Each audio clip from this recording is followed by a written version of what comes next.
The morning after D-Day, June 7, 1944, a German radio operator named Klaus Miller stood at his post near Normandy's coastline, watching something that would fundamentally change his understanding of modern warfare. Miller belonged to the 709th Infantry Division, and over just 2 hours, he documented an astonishing sight.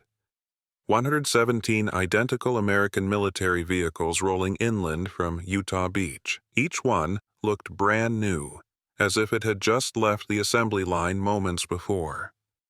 What Miller witnessed wasn't simply an invasion force.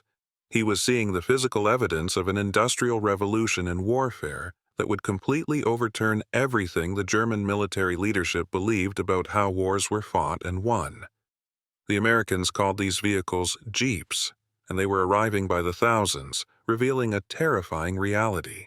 Germany wasn't battling just another army.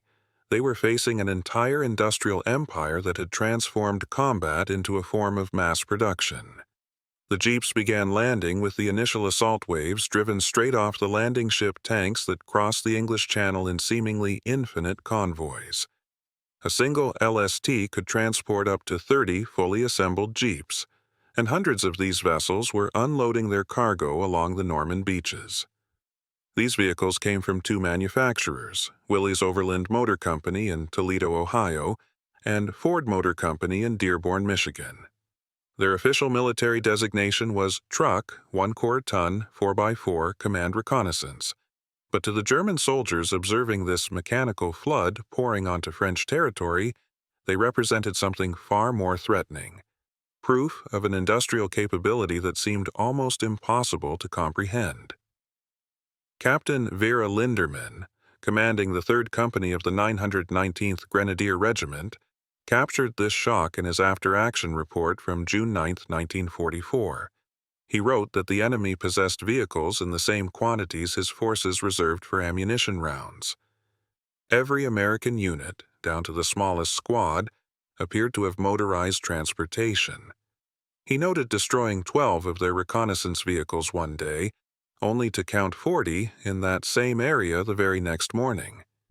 The Americans, he observed, treated complex military vehicles the way German forces treated rifle cartridges, as disposable items to be used and replaced without hesitation. Had German military planners known the actual production statistics, they would have been even more stunned. Between 1941 and 1945, American factories manufactured over 640,000 Jeeps.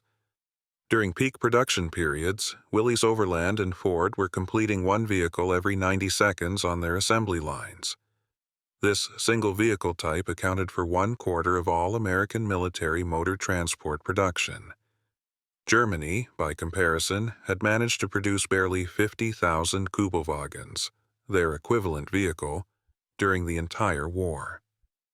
The secret behind this production miracle was standardization that exceeded anything in German military experience. Every Jeep, regardless of whether Willys or Ford built it, used completely interchangeable components. A transmission from a destroyed Ford GPW could be installed in a Willys MB within minutes. Wheels, engines, axles, and even minor parts like spark plugs and fan belts were identical across all production runs. This standardization extended throughout the entire supply system. Spare parts were pre-positioned based on statistical analysis of component failure rates, ensuring replacement parts were always available where and when needed. Field Marshal Henrique of the 716th Static Infantry Division observed American operations from a hidden position near Carentan and recorded his observations in his diary.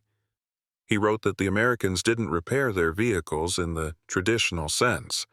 They simply replaced broken parts with new ones from what seemed like an endless supply. He witnessed a damaged vehicle returned to operational status in less than an hour. The engine wasn't repaired. It was completely replaced. The crew unbolted it, lifted it out, and installed a fresh engine as casually as changing a tire. He noted that German mechanics would need a week to perform such an operation, while the Americans accomplished it in a field under sporadic artillery fire while smoking cigarettes.